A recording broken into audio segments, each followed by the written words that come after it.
precioso sobre a cabeça, o qual desce para a barba de Arão, e desce para a gola de suas vestes.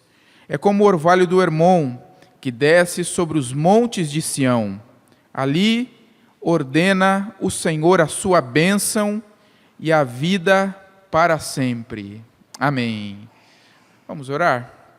Senhor nosso Deus, nós suplicamos, Pai, a Tua graça e a Tua misericórdia sobre as nossas vidas.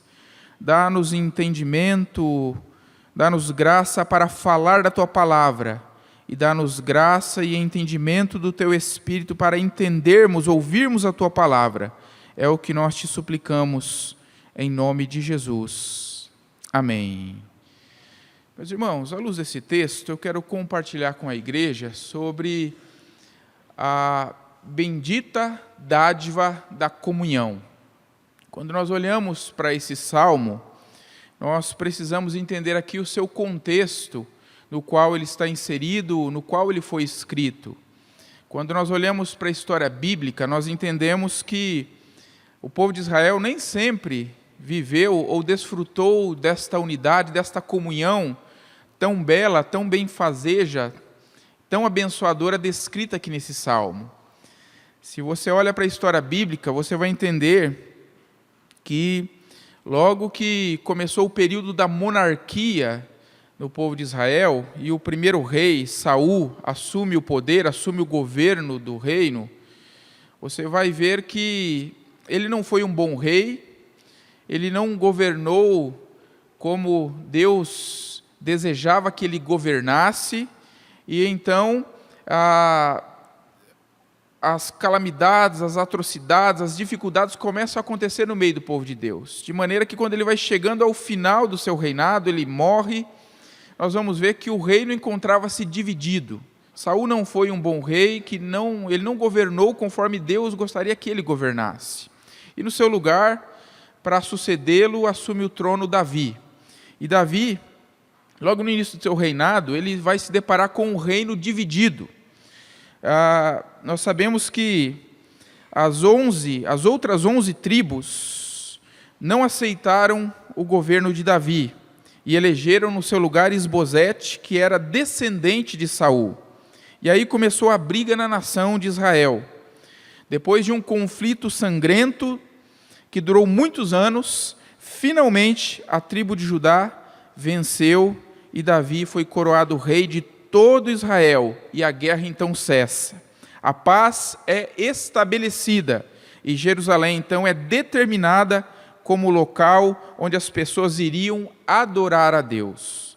Davi, vemos pela Escritura que foi um bom rei, e durante o seu reinado, toda a nação prosperou em todos os sentidos. Aumentou o território, conquistou inimigos, teve prosperidade financeira, prosperidade espiritual, e depois ele então, com todo o reino em paz, até mesmo paz com seus inimigos, ele passa o seu reino a seu filho Salomão, com a nação já unificada. Então, meus irmãos, esta é a ocasião, esse é o contexto, de uma maneira bastante breve e resumida, esse é o contexto no qual esse salmo foi escrito pelo salmista. É a ocasião que o salmista propõe esse salmo para comemorar a unidade que finalmente havia chegado à nação de Israel.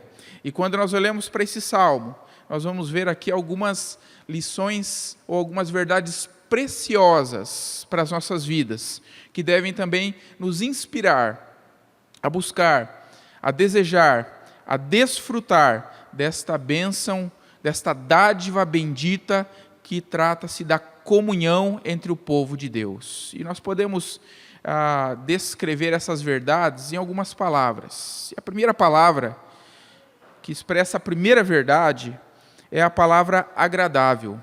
Veja que logo no primeiro versículo do Salmo 133, a palavra de Deus, o salmista está exprimindo o seu louvor, exprimindo a sua alegria, o seu contentamento em ver esta comunhão no meio do povo de Deus, em ver esta unidade estabelecida no povo de Deus.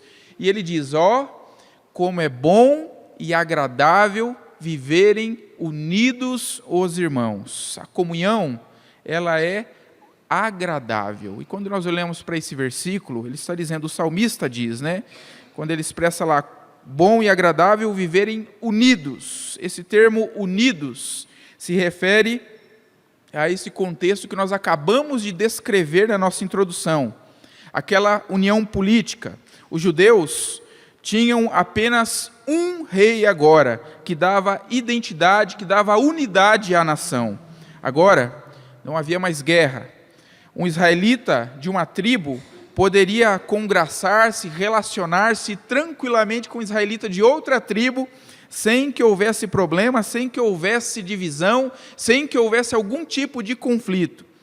Era um momento de alegria, mas especialmente o Salmo está falando não desta união política propriamente dita, mas está falando desta união espiritual que havia entre as 12 tribos, para adorar o mesmo Deus, não mais adorar deuses falsos, não mais adorar deuses que não eram verdadeiros, mas constituíam-se em idolatria no meio do povo de Deus, mas uma unidade, uma comunhão estabelecida, para que todo o povo adorasse agora o único e verdadeiro Deus. Em toda a nação, o Senhor, e somente Ele, era o Deus de Israel.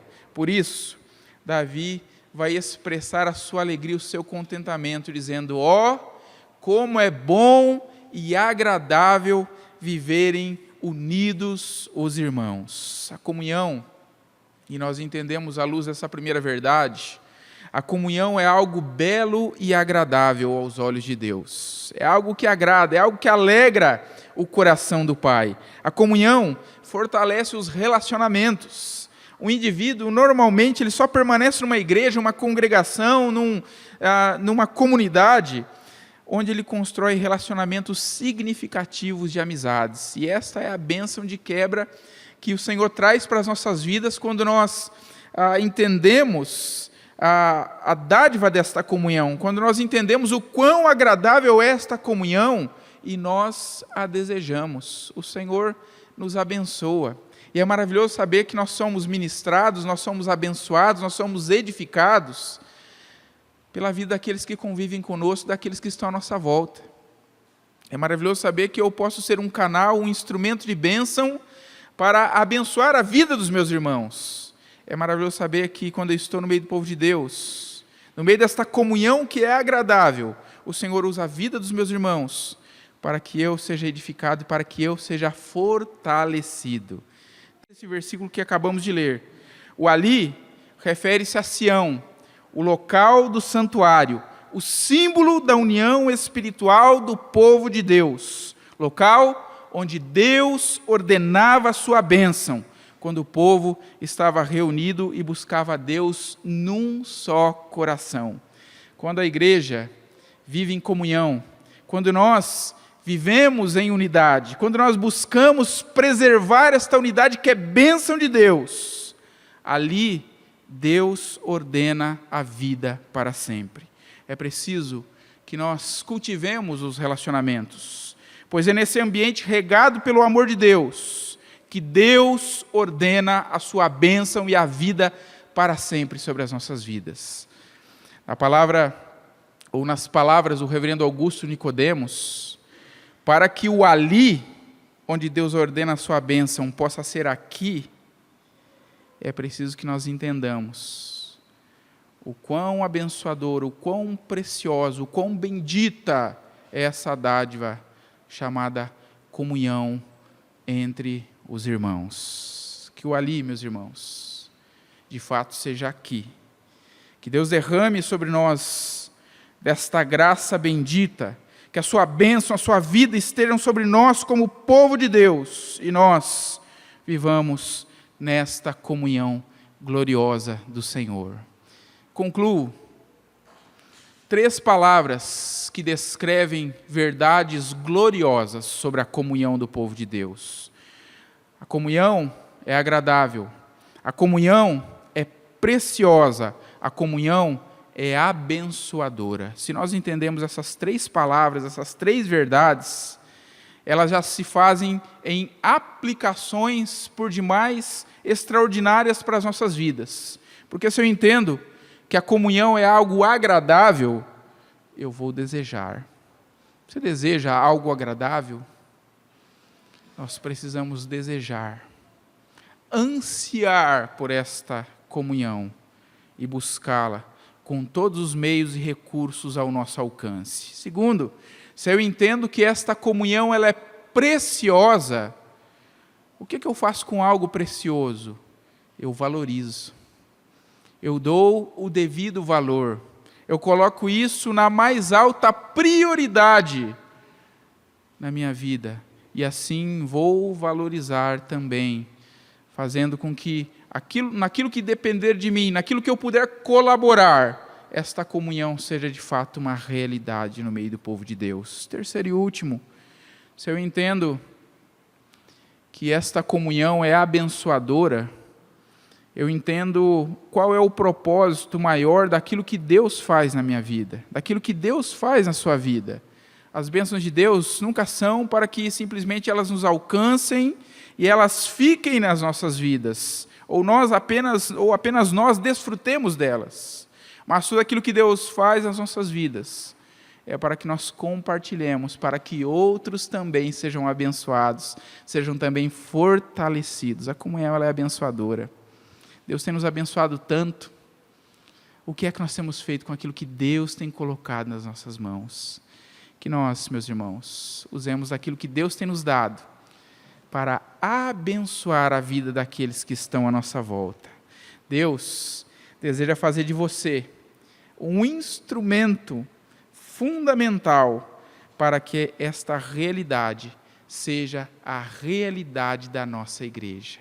Possamos nós, ao desfrutar desta bênção de Deus, ao sermos alcançados pela bênção do Senhor, olhar para essa expressão que o salmista, com a qual ele inicia esse salmo. Ó, como é bom e agradável viverem unidos os irmãos. Amém. Deus nos abençoe. Vamos orar mais uma vez? Curva a sua fronte, feche os seus olhos. Pai Santo, Deus querido, nós glorificamos e exaltamos o Teu nome, nós Te bendizemos pelo privilégio da comunhão, pelo privilégio da unidade, pelo privilégio por esta dádiva bendita que nos é dada pelo Senhor. Que esta, Senhor, expressão de alegria do salmista possa ser também a expressão de alegria dos nossos corações, ao ver o Senhor agindo no nosso meio e nos unindo cada dia mais e mais, unindo o Teu corpo em torno do cabeça que é Cristo Jesus. Fica conosco, Pai. Nos abençoe, fala e continua falando aos nossos corações através do estudo a ser ministrado nas classes. É o que clamamos em nome de Jesus. Amém.